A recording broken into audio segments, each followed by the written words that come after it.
Hola, en este breve video les voy a enseñar cómo manejar una condición de borde de tipo derivada, una condición de borde esencial en el borde derecho del dominio. ¿Ya? Tenemos la misma situación que vimos en clases. Tenemos una barra de largo L, donde se cumple la ecuación de difusión en una dimensión. ¿Ya? La condición de borde del borde izquierdo es que para todo tiempo t en x igual a 0, la temperatura va a ser 0.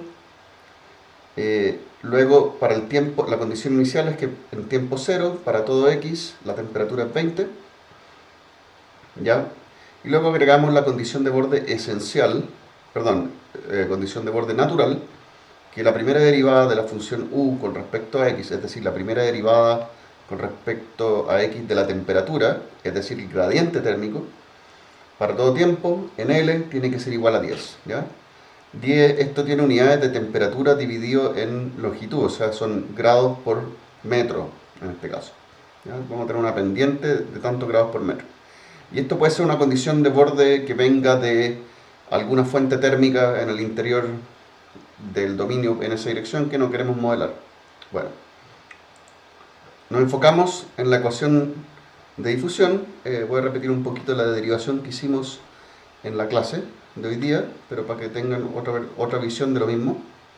El primer término, la derivada temporal, nos vamos a enfocar en él y vamos a discretizar ese término. Para eso nos fijamos en esta condición, esta es la aproximación que se hace, la temperatura en K más 1, es en el tiempo siguiente, menos la temperatura en el tiempo actual, dividido en dt, me aproximan eso. La segunda parte es aproximar el término que tiene que ver con la curvatura de temperatura, y para eso nos fijamos en este término donde la derivada es en el segundo índice, ¿cierto? Comparamos y este nos da la curvatura. Bien, con eso reemplazamos la ecuación anterior, o sea, tomé esa ecuación y le reemplacé los términos que estaba mostrando recién, y obtenemos esa ecuación en diferencias finitas. Ahora, en esta ecuación de diferencias finitas, al igual como lo vimos en clases, el único término que es incógnito es el UK en el paso siguiente, el cual podemos despejar, y esto nos da nuestra ecuación o nuestro stencil de diferencias finitas con el cual avanzamos. Conocidos tres valores en el tiempo pasado, el valor de output, el valor en el tiempo futuro, va a ser igual a el resultado de aplicarle este stencil a los valores en verde. ¿Ya? Entonces, siguiendo con esto y siguiendo con el mismo ejemplo que hicimos en clase, vamos a inicializar nuestro problema, una barra de largo L, tenemos las mismas condiciones que teníamos en la clase de hoy, los mismos parámetros, todo, pero lo que hemos cambiado ahora, pueden notar, es que en la columna de mano derecha del dominio ya no tenemos la condición de borde. Antes teníamos siempre que esto tiene que ser igual a 0 aquí, ahora tenemos una condición de borde que es que la derivada tiene que ser distinta de 0. Entonces vamos a ver cómo podríamos incorporar esa condición.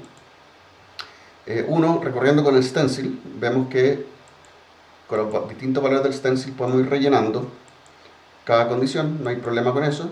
Pero cuando llegamos al punto final, nos falta un valor aquí. Nos falta un valor con el cual podemos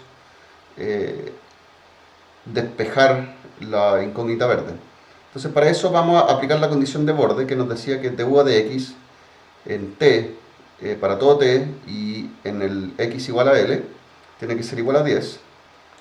Si vemos esa condición la vamos a aproximar por sus diferencias finitas de primer orden.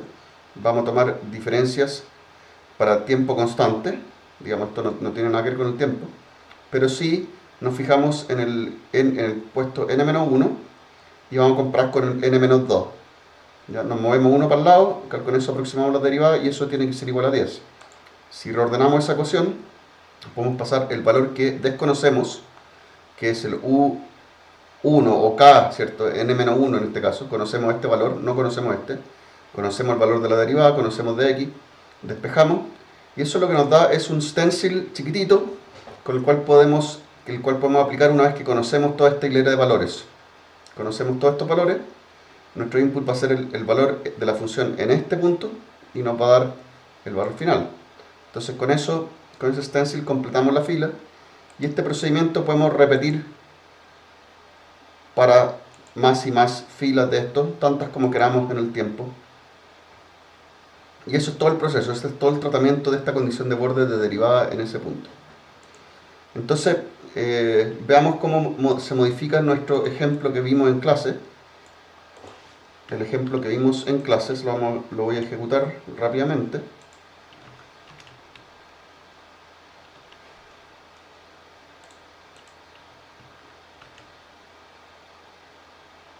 Este era el ejemplo que teníamos, ya donde teníamos el valor 0 acá para el dominio y lo mismo al otro lado. Entonces lo que sucede es que la temperatura se va a 0 rápidamente y empieza a difundir hacia adentro la temperatura 0 a partir de la condición inicial igual a 0. El cambio que hice en esta versión del código, lo único que vamos a hacer es agregar esta línea que, digamos, al comenzar cada iteración K, ¿ya? Vamos a ir con el valor, vamos a decirle exactamente lo que sale aquí, que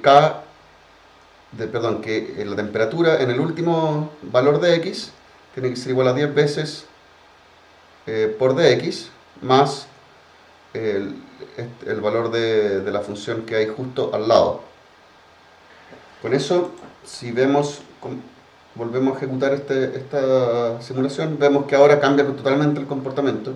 Ya no es 0 el valor de la función ahí.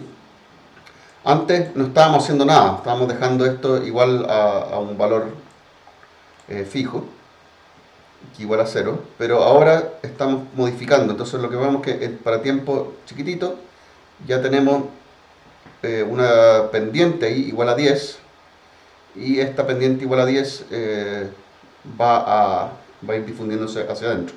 Entonces, para t igual a infinito, lo que vamos a ver es que va a dominar completamente la recta de temperatura igual a 10, y esto debería llegar a converger al caso en que la temperatura tiene ese gradiente térmico de 0 y 10 en X. Entonces vamos a llegar a una temperatura de 10 aquí.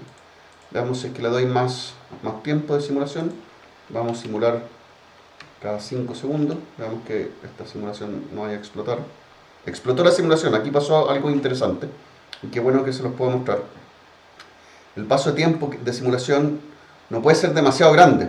Ya, si es demasiado grande se inestabiliza, y así es como se ve un gráfico de una solución inestabilizada. ¿Ya? Vamos a bajar el paso de tiempo a 2, a ver si es que esto se ve bien. Ahí está un poco mejor. Y ahí vemos que se va convergiendo lo que le iba diciendo, una recta que va bajando y va a converger a 10. Voy a simular más pasos y voy a graficar y dámosle 500 pasos. De esa manera. Veamos hasta dónde llegamos. Va bajando la temperatura, se debería estabilizar ahí cuando llegamos a la recta que va entre 0 y 10. Démosle un poquito más. Voy a hacer 20.000 pasos y con esto termino. Bien, ahí está. Y ahí está la solución final casi estable, no está al 100% estable, podemos ver que no está en 10, pero ya se imaginan lo que va a pasar esto.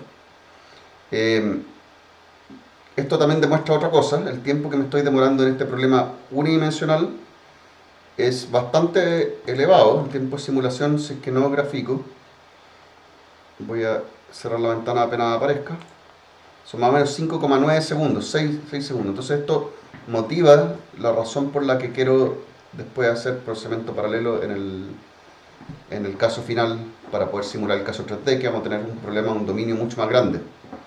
Pero por el momento lo dejamos hasta aquí. Así se trata la condición inicial o la condición de borde de derivada. Si tienen más preguntas, me la pueden hacer vía Canvas y estaré ahí para contestar. Muchas gracias.